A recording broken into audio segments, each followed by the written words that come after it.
Ladies and gentlemen, and welcome back to WCTV's only sports debate talk show. And it's the best time of year for college basketball fans because it is March and it is March Madness. For the first two segments of this show, we will have the left side and the right side of the bracket talking about upsets and who we think is going to win the big dance. And the last segment will be all things NFL offseason right here on Plead Your Case.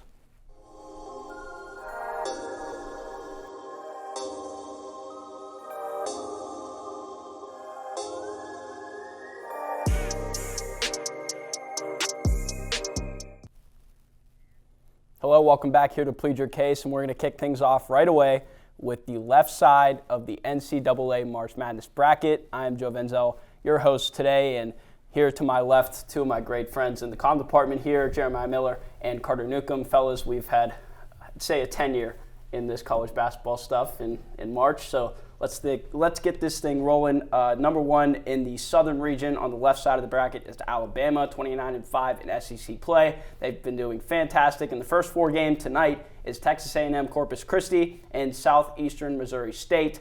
And guys, Alabama, one of the best teams in college basketball this year, and pretty cut and dry. Yeah, it's pretty cut and dry. They're number one overall seed, I would say. So I don't think there's any reason why they would lose this game. I mean, I don't think it's Virginia for a couple years ago. This team is way too skilled, and they have a lot of really good players on this team, so I just don't think it's any chance. Yeah, roll tide. Roll tide. Now, an 8 and 9 matchup that's going to be very interesting in this southern region. 8 in Maryland, 21-12 in Big Ten play, and number 9 West Virginia in the Big 12, who is 19-14, but has shown some great shines in the shining moment here in March Madness. So, guys, who you got in this one? Take me home, country roads. I think, Eric Stevenson, one of the best players in the country in terms of guard play. He's an elite shooter, and I think this is a WVU game to win. Yeah, this one's for John Denver. This is an easy one. I think this is going to really show the disparity between the two conferences, the Big 12 and the Big 10 in this 8-9. I think West Virginia wins this one pretty easy. I'm going to say by like 15. Fair enough. Now moving on to the 5-12 matchup, San Diego State, who is 27-6 coming in at the 5, and College of Charleston, who is 31-3 at this 12 spot. The Colonial Athletic Conference, they finished second in team standings in the conference. And guys, I mean, I don't know about you, 31-3 looks like a very spicy 5-12 matchup. Yeah, a lot of people like to pick the 12 over the 5. It's a common one. This Charleston team is very good. They can rebound. They play an up-tempo style. They have a deep bench. They're definitely a team, and typically, in my opinion, Mountain West teams, they've really struggled in the first round in recent years. I think Charleston's going to pull this one off. Yeah, I actually have Charleston. I watched their game the other night. I forget who they play in the championship now in the CAA, but like Carter said, up-tempo, really fast. I mean, they play kind of small ball. They're not very good from the three-point line, which I know a lot of people, like that's one of their big things when picking upsets and just picks in general is their three-point percentage. But a big part for me is, one, I think you always got to pick at least 2 5-12 upsets, and this is one that screams out to me just because the Mountain West has struggled in recent years, and in fact, San Diego State being one of them. And I just like this Charleston team. They're real up-tempo. I think they can move it up and down the court. I think it'll be a fun matchup. It's one strength versus the other. San Diego State's one of the top 5 defensive teams in all of the country. So it'll be a fun matchup. So, but I'm going to go with College of Charleston. I 100% agree with you guys. It's going to be a great 5-12 matchup. Going to definitely bust some brackets on that one. Now moving into the 4-13 Virginia and Furman. Virginia 25-7, having a great tenure in this college basketball tournament, as well as Furman, who is 27-7 coming up into this matchup. But Virginia, guys, has been cooking, I should say, for the recent part of years, especially the loss to UMBC, I should say, on the 1-16 seed. But nonetheless, I believe Virginia takes this one. What are your guys' opinions? I agree with you. I think that Furman's going to be a trendy pick just because UVA got blown out against Duke in the ACC championship. And, in recent years, they're not an exciting team. They're a defensive-minded team. They're not necessarily a team that's going to go out there and try to score 80 points necessarily. So I think it's definitely, a team that, people are going to maybe look over, but I think they'll take care of Furman at least. Yeah, I actually have Furman. I like the Paladins a lot. I got to see them a couple times this year throughout their tournament run. This is a team last year that was seconds away from making the NCAA tournament. If you remember, Chattanooga came away in the SoCon championship, hitting that buzzer beater to go on, and we got to see the Chattanooga up in Pittsburgh last year. This Furman team can shoot. One thing you were talking about, if you like picking 3-point percentages, Charleston doesn't. Furman does. The Paladins are nice. I think we could see something kind of like Virginia is one of those teams. Like, yeah, defense travels, but offense wins championships really in college basketball. And I think Virginia might have an off night, and I think the Paladins could take care of business. And I could see Furman pulling it up. So in my bracket, I have a 12-13 matchup in the South between Charleston and Furman, meeting up in the round of 32 in Birmingham. So moving on to the last two games that I want to look at in the Southern region, fellas, is the 6-11 Creighton and NC State matchup. Creighton 21-12. NC State coming into this one 23-10. In my opinion, I have this on an upset watch as well. NC State has been doing fantastic, in my opinion, in this regular season so far. And come tournament time, I feel like they're going to be a team to watch. What are your guys' opinions? I completely disagree with you, to be honest, Joe. I love this Creighton team. I think they're criminally underseeded. I know they haven't beat necessarily anybody yet. I'm sure Jeremiah is going to say something about that here in a minute. But they play a good style of basketball. They have the guard play, Ryan Nemhard. They have an elite shooter in Trey Alexander who shoots 44% from three. In all the rankings in terms of efficiency, they fit the criteria. They're top 40 in offense, top 22 in defense. They're just waiting for that big win and making a run. I don't think this is a team that's going to lose in the first round. I agree. I think Creighton handles this. I don't think NC State should be in the field. I think they should be at best in the first four. I think Pitt should be in the field opposed to them. But I think Creighton will win. And yeah, Creighton, I've heard that all year that Creighton's going to be underseeded. Well, they're in the top 25. They have 7 losses early on, but like they're still a good team. I've heard that all year, and I like Creighton's too. You know, Doug McDermott's done a great job as the head coach. It's really started when his son Dougie was in college and how good a player he was. And he's really, built this program to what it is, and now playing in the new version of the Big East.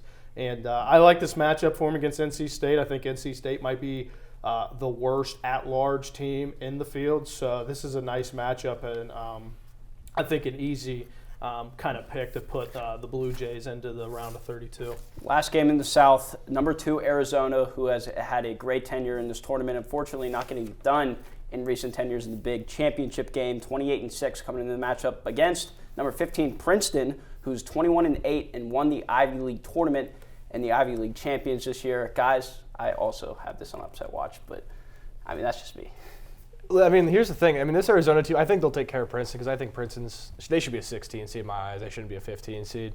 But Arizona has a strange resume. They've lost some games this year. They probably should have won. But I think Arizona's going to be too much for them. And I don't like Kirk Chris a lot. He's got the grit factor. He's been one of those guys that some people when they watch on TV, it's going to frustrate them to watch him. Yeah, stick to the books because you're not going to win, come this week. So, yeah, Arizona, take care of business. I mean, those Princeton guys will be making 5 times what I'm going to be making in my life, so good on you. But I really don't care when it comes to March. So, give me the Wildcats. I like Arizona. I can see them making a run. They upset UCLA, an injured UCLA, but still, the Bruins are a solid team. We'll talk about them later, but I like Arizona a lot. It's like I said, nothing against Princeton. I agree with Carter. I think they should have been probably like a 16 seed, but they won the Ivy League, and they'll be making 6 figures one day, so good on them. But I got the Wildcats. They are going to be making 6 figures at some point, Jay. But, hey, I hope that's what March is about. They won't be cutting down the nets. No, they won't. Well, they were in the Ivy League.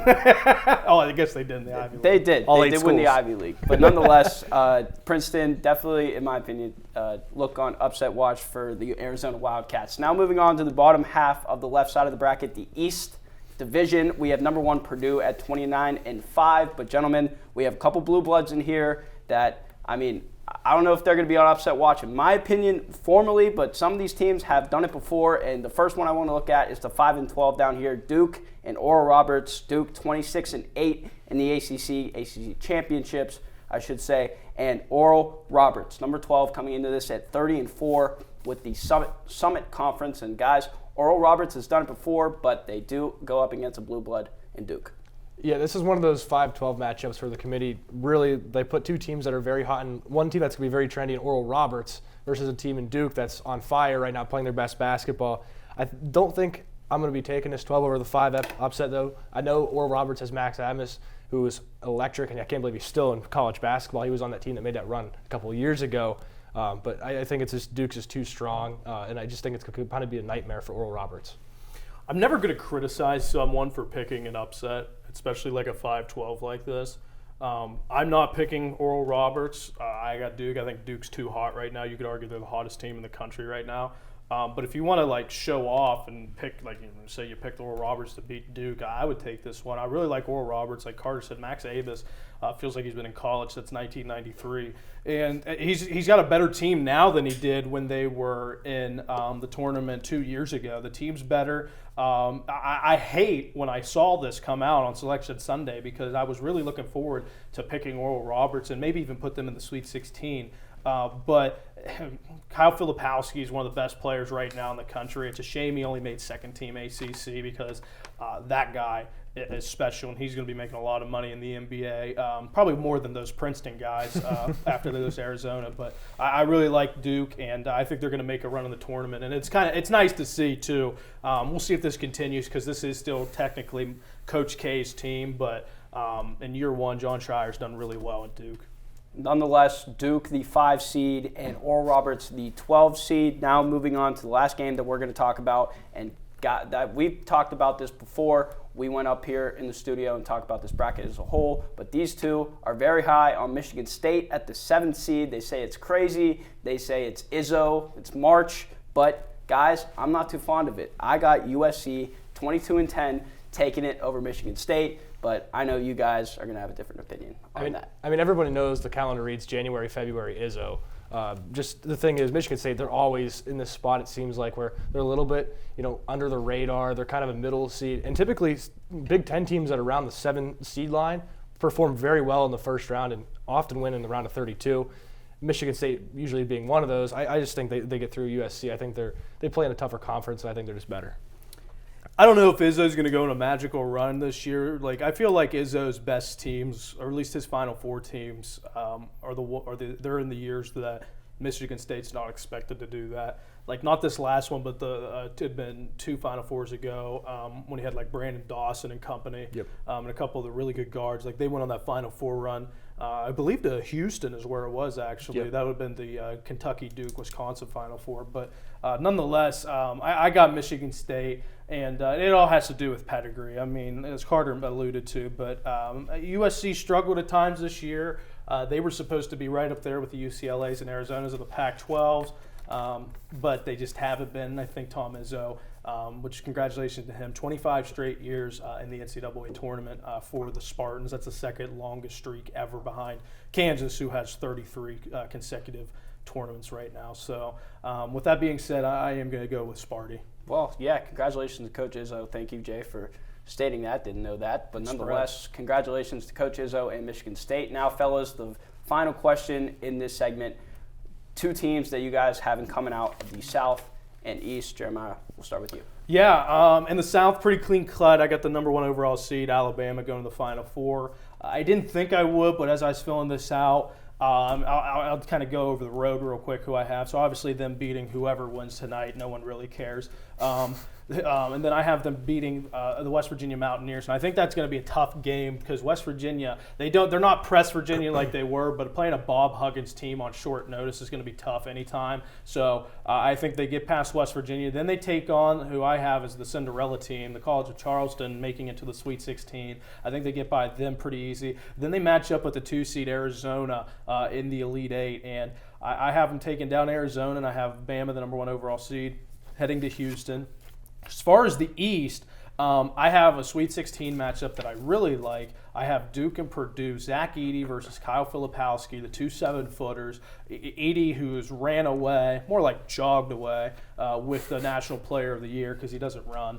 But I like to see the matchup between the 2 7-footers. And to answer the question, in the Elite 8, I have Duke versus Kansas State, and I actually have the Wildcats at Kansas State making it to the Final Four. So I would have Alabama and the Wildcats of Kansas State meeting up in Houston for the Final Four. That's kind of like there's always one Final Four team that's there that like no one kind of sees. I don't know if it's Kansas State. That's who I have. So I like the Wildcats this year. I think they're a cool story. Carter and I were talking about Keontae Johnson, of course, a couple years ago.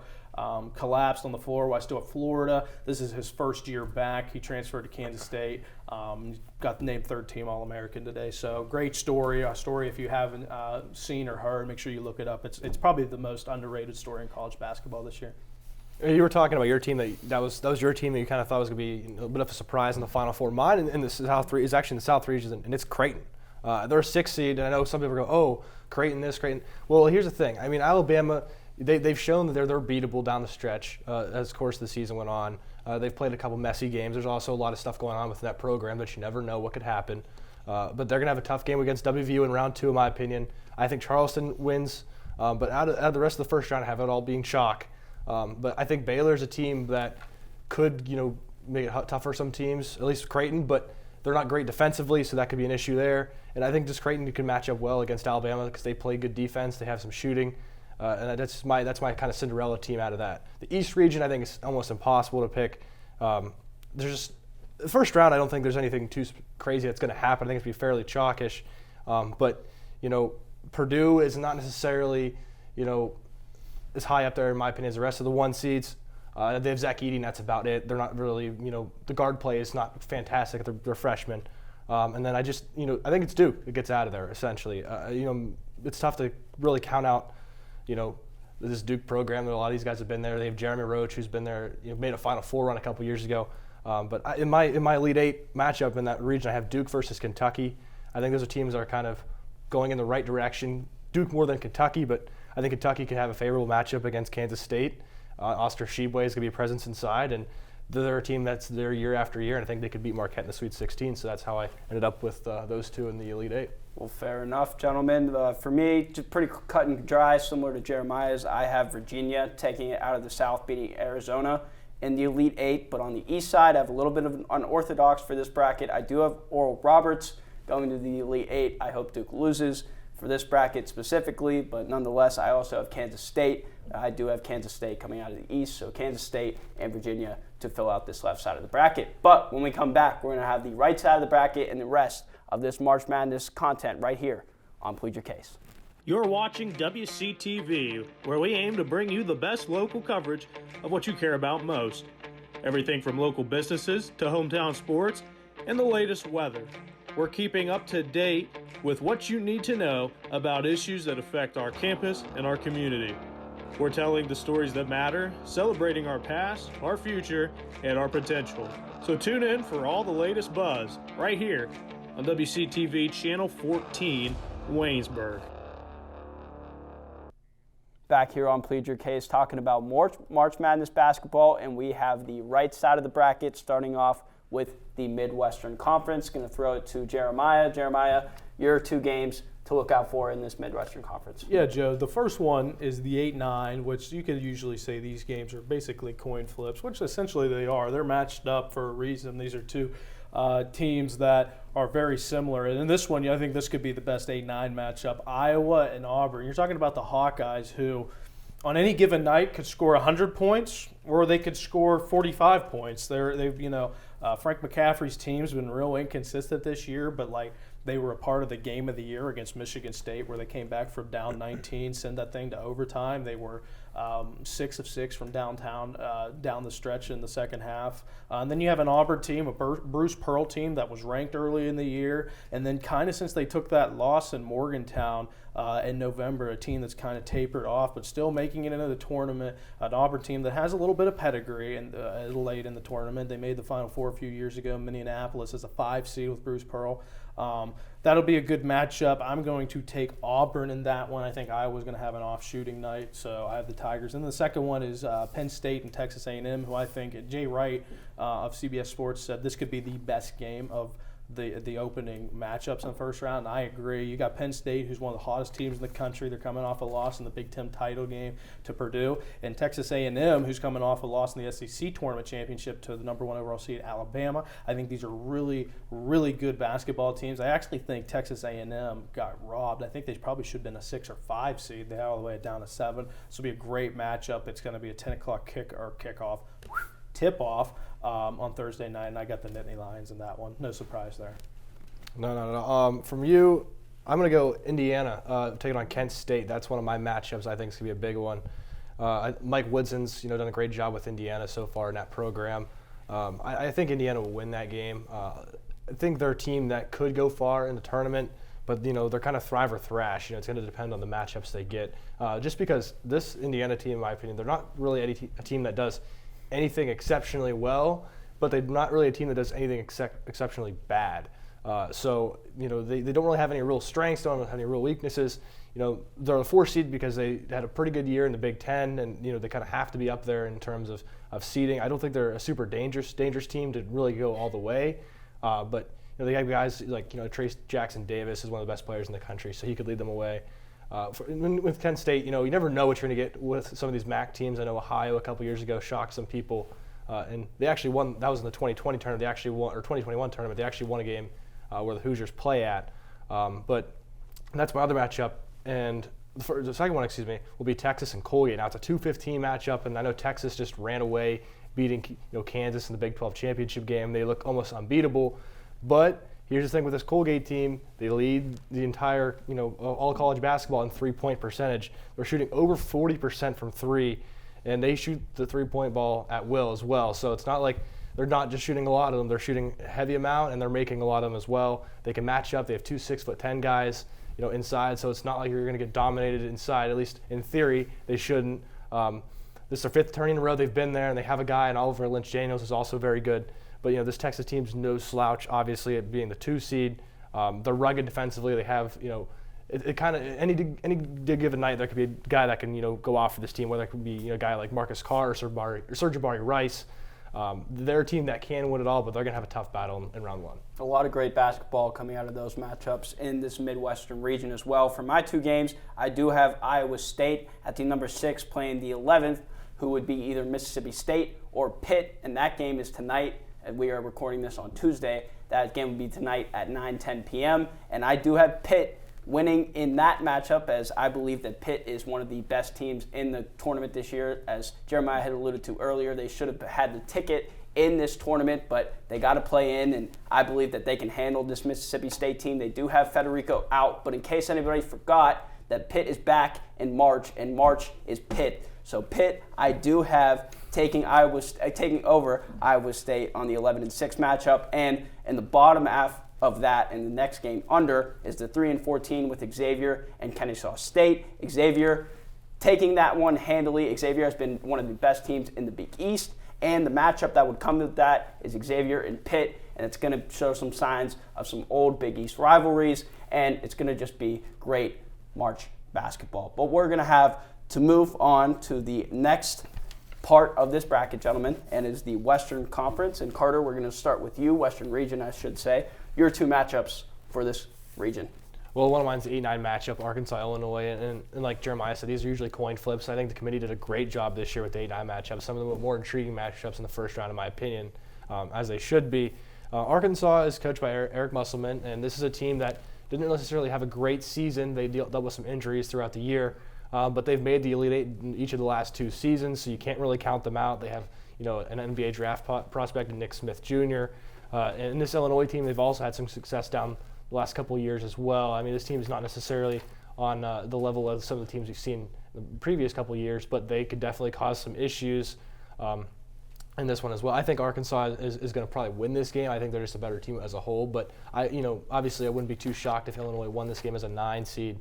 The other game that I have is another 2-15 matchup. I think on the right side of the bracket, the 2-15 matchups are a little scary. UNC Asheville, the 15 seed, taking on number 2 UCLA, and I know UCLA is one of the better teams in the country, and really in just about every metric, but they're dealing with a little bit of injury, and they're playing a team in UNC Asheville that's not going to be a slouch whatsoever. This is Mick Cronin's best team at UCLA. They have the same core that they had. They made a Final Four on a couple years ago. They still have Tiger Campbell and Jaquez, so they can definitely use that experience to their strengths. But with UNC Asheville, if you don't know much about them, I mean, they're kind of sort of in the running to be this year's St. Peter's. As we know, St. Peter's last year went on the Cinderella run. They're hot. They're 18 out of their last 19, and that matters coming into March. They have a sweetheart candidate in Andrew Pember, who just won the Big South Player of the Year. And he was actually a former Tennessee Volunteer, so he's one of those guys who's a transfer from a big school. goes to a smaller school and becomes a superstar. This is a team I wouldn't want to mess with. Yeah, going on to my two matchups in the West. First one I look at is UConn and Iona, the 4-13 matchup.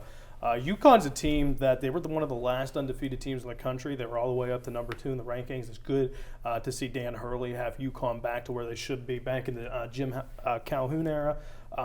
They're going against a 13 seed in Iona, who's coached by Rick Pitino, one of the greatest college basketball coaches ever, of course, national champion at Louisville and Kentucky both.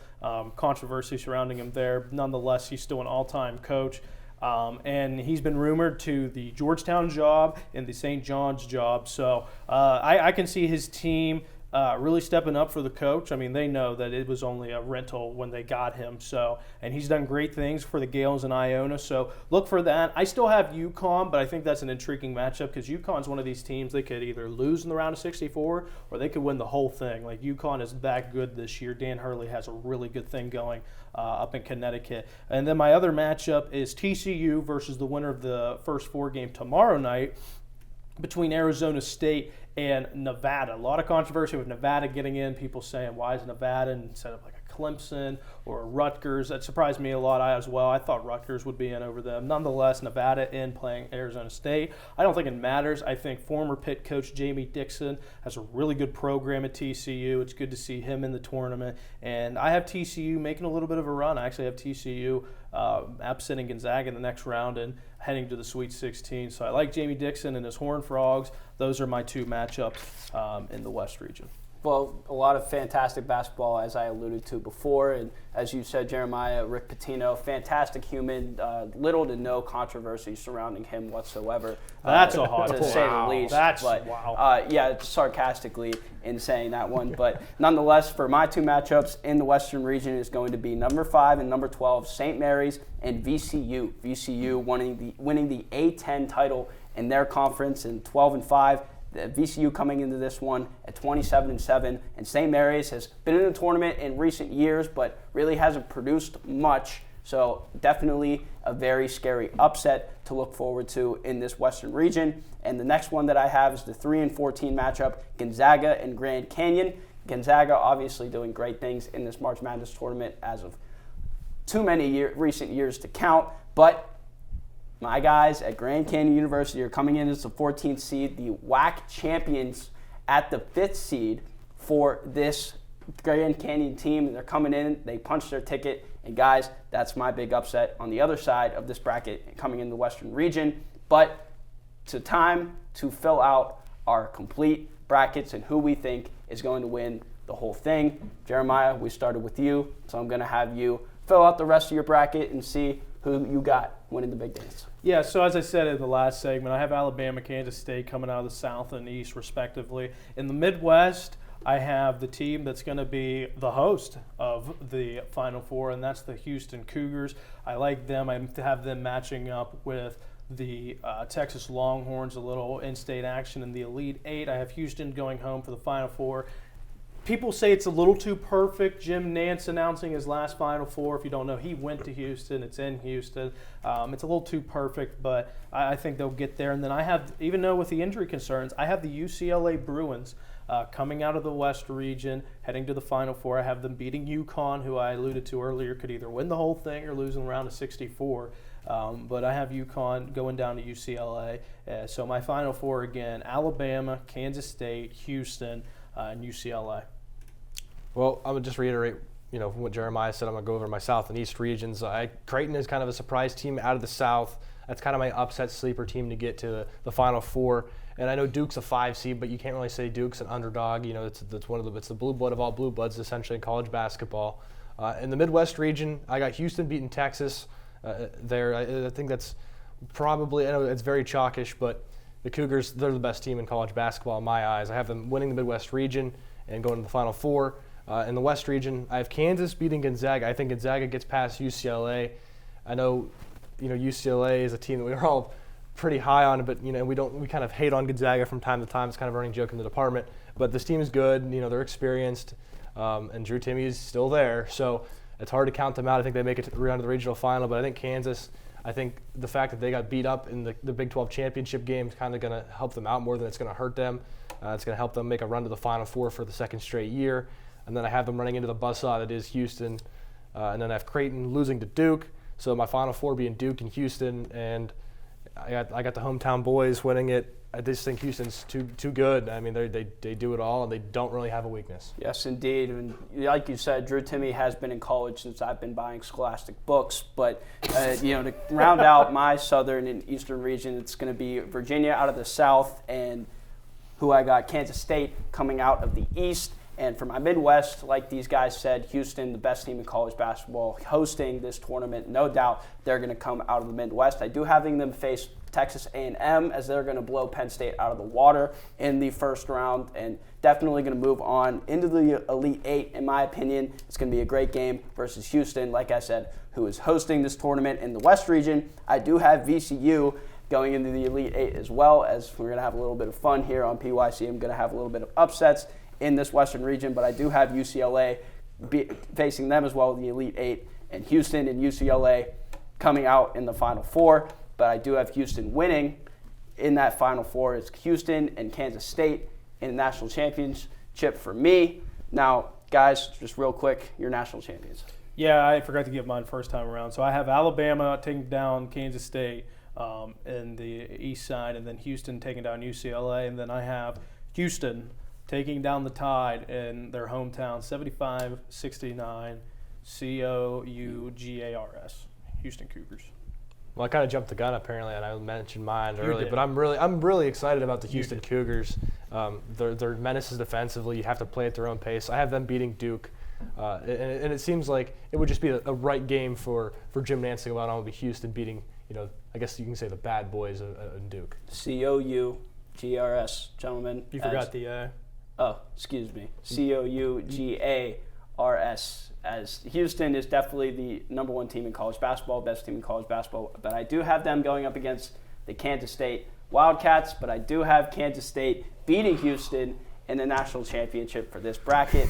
Whoa, is winning. You ruined a good thing. I know. I did. Let it be known. I did. You ruined a good thing. I was honestly a shot at our producer of this fine show here at Plead Your Case. But in all honesty, in reality, COUGA. No, you can't do that. You just picked the Wildcats.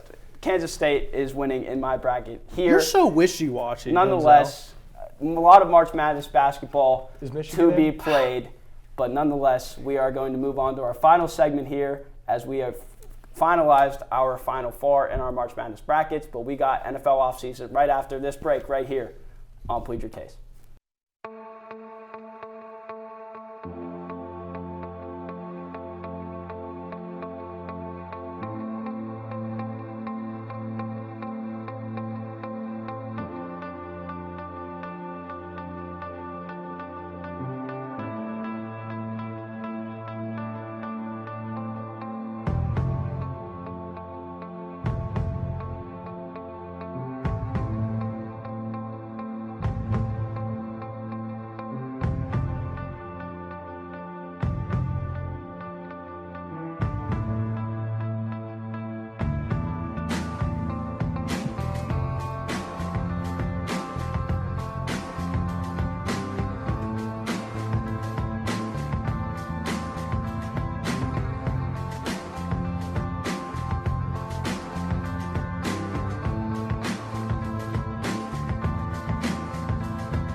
Here on the last segment for Plead Your Case is going to be the NFL offseason, and we have a bunch of trades and a bunch of blockbuster signings to talk about in this segment. And fellas, to start off this segment, we are going to talk about the Bears and Panthers #1 overall trade blockbuster, and the general consensus for us and the general media public for the NFL fans is that the Panthers got fleeced. Yeah, it was highway robbery. It kind of reminds me a little bit of the Vikings and Cowboys trades all those years back that ended up creating the Dallas Cowboys dynasty, honestly, because the Bears get the number 9, the 61, the 2024 first, the 2025 second, and DJ Moore.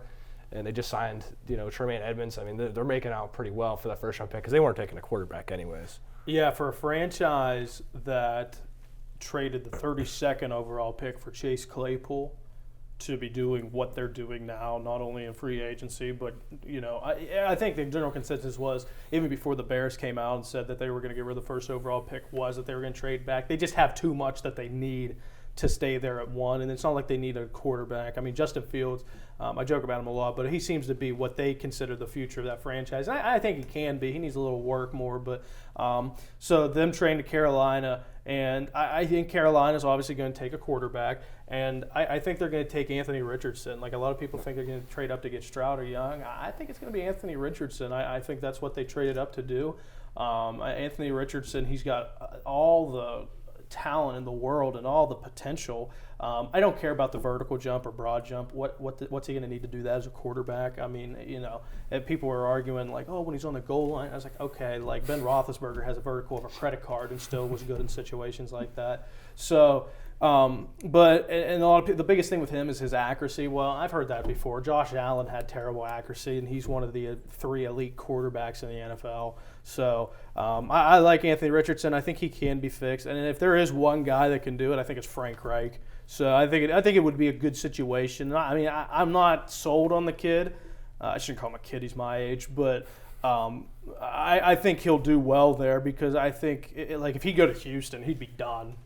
Let's be honest. The Texans aren't known as a franchise for developing quarterbacks, especially down there. And it would be another one. Like Indianapolis, he'd go to fail in Indianapolis. So I think that if there was any situation, it would be good for him to go to Carolina. So I think they'll take Anthony Richardson first. But I also read reports that they might trade away the first overall pick just like the Bears did, which I don't get that if that is the case. That doesn't make too much sense to me. But I don't think they will. I think they'll take Richardson. Yeah, I mean, I think Richardson's probably the guy they'll end up taking. I don't necessarily agree with it. I don't really, to be honest, between him and Bryce Young, I'm not too sold on either one of them. I think more Richardson, I'd more likely to take Richardson in my eyes. But yeah, I think Richardson's a guy that's he fills a mold that, hey, he kind of looks like Josh Allen, kind of resembles Josh Allen, so we should probably take this guy because teams are kind of worried that if he does turn out like that, they're going to look back. And I don't think there's really, he's such a raw prospect that, it's kind of tricky in that situation just because you don't want to miss out on if he is that. But it's like, I think the odds are higher that he's probably not Josh Allen than they are that he is. So like I don't necessarily agree with it, but they gave up a lot, so they must really like him or Bryce Young. As to say the trade once again, the Bears received the number 9 pick this year, the number 61 pick this year, a 2024 first-round pick, a 2025 second-round pick, and DJ Moore, the receiver from the Carolina Panthers. And the Carolina Panthers did take the first overall pick in that trade. As I agree with both of these men. I believe that they do take Richardson off the quarterback deal, as Panthers have been struggling in that position for a long time now. Now moving on from the draft to a big blockbuster quarterback speculation, or now as reports are coming in, it's close to being finalized almost, but nonetheless, Aaron Rodgers reporting close enough to the Jets. And gentlemen, if he goes to the Jets, if he does, at what price? Well, I mean, it's going to be a lot. It's Aaron Rodgers. He's still playing good football. He's not the quarterback he once was, but he'd be the best New York Jet quarterback since Joe Namath. I mean, seriously, like name another Jet quarterback since 1970 that's been better than Aaron Rodgers in 2023. Good luck. You're not going to find one. Yeah, Brett Favre. Yeah, there's something about history repeating itself. A legendary Packer quarterback. Maybe Jordan Love will be a Jet in 15 years. But I don't know what they'll give up. It's going to be a lot, and I don't know how I feel about that because I think the Jets are a really good football team. They just don't have the most important position in a quarterback. I do. I like what they have around them. I like Garrett Wilson, a receiver, Elijah Moore if you throw him the freaking football. And then Breece Hall when he comes back. Breece Hall was running away with Rookie of the Year before he tore his ACL. Then they got Michael Carter. And then they're going to bring – what are you looking at me like that for, Joe? Why are you looking at me like that? No, go ahead. But yeah, I just think I think that it'll be good. But what I really think it'll do is it's going to open up the NFC more than anything. I mean, because Philly's the top dog obviously right now, but like I think it's really wide open. You take Rodgers, Brady just retired, like it makes it real open. But to say what they'll give up, it's going to be a lot. It'll probably be a couple first-round picks. I think the 15th pick that the Jets own right now, the 13th, Packers have the 15th. I think that'll be one of them, and I think that'll be a good spot for Green Bay, have 2 picks right in the middle of the first round. So it's definitely going to be a lot more than that. Maybe even see Zach Wilson thrown in that trade as well. So just, someone's got to back up Jordan Love. So, we'll see. No, I definitely agree with you. I didn't mean to give you that look. I just like messing with you. At the first part, but no, I didn't know where you were going with that in the middle bit of it there. But nonetheless, Carter, your opinions, and if Roger does go to the Jets, at what price? Yeah, I mean, like Jeremiah said, it's going to be a couple first-round picks for sure. I think you also probably throw in a receiver. I'm not 100%. You could correct me if I'm wrong, but I believe they still have Corey Davis under contract. If he is, I think he'll be shipped off. That's kind of, I think, a given. Probably Zach Wilson as well. Just how much more loaded can the AFC really be? That's one of the things is, everyone's gonna be like, oh, well, I mean, this Jets team was pretty good. They're gonna be a trendy pick next year because they're getting the big quarterback on the market. But it's like, they still got to deal with the Bills in their division twice a year. The Dolphins are no slouch. They got them twice a year. It's a little bit questionable for me with the Jets. I understand they're trying to go after it because they have a young team, but I kind of feel like they might be setting themselves back a little bit because, we talked about history repeating itself. Favre did go there, and Favre didn't really work out in New York. He was there for 1 year, and it didn't really work out. I think Aaron Rodgers is a little bit better. I do too. I agree. Than Favre was. Plus, Favre wasn't walking into the team that Rodgers is. Yeah, I agree with you there. I'm just saying along the lines of the fact that it's like, there's a lot to compete with in their division, and I think they're a young team where if they might, these picks that they might be trading away might really hurt them, especially if Rodgers is not getting any younger. Age is undefeated, so I think that could be something that could hurt them, but.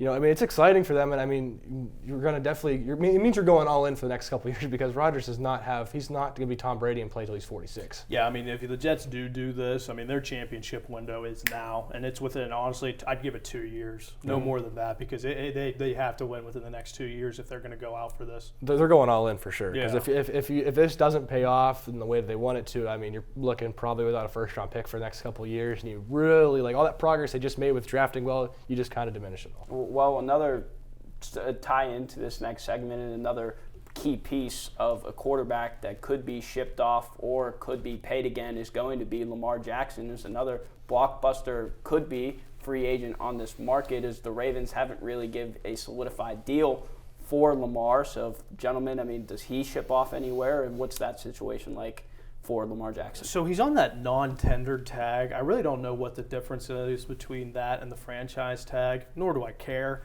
But basically, both sides are very unhappy in Baltimore. It seems like Lamar, with his mom represents him, or his family represents him, whatever. And then the Ravens.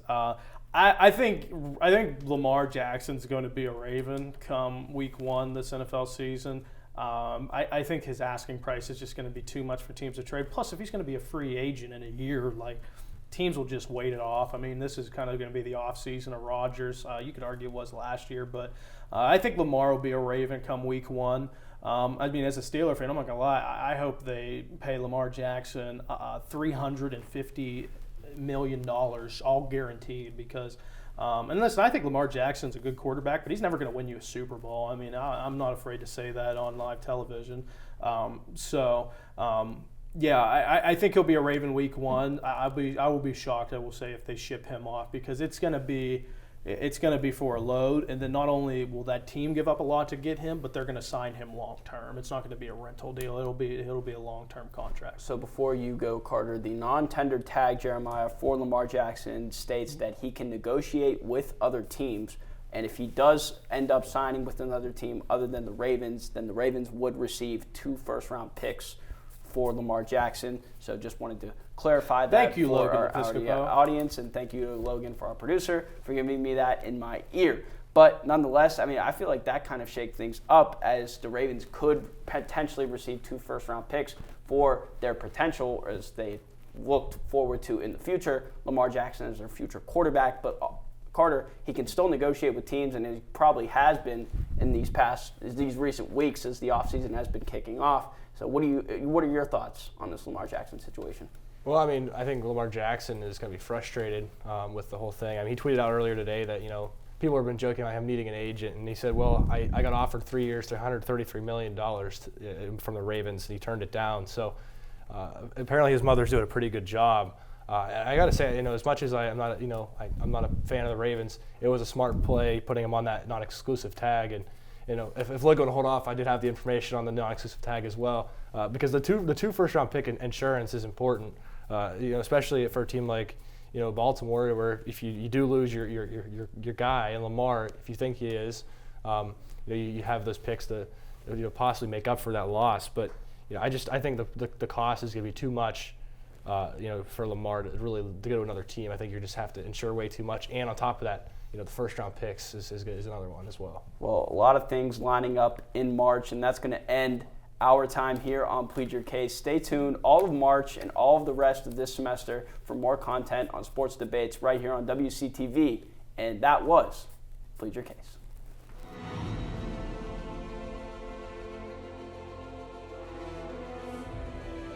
This has been a production of Waynesburg Community Television.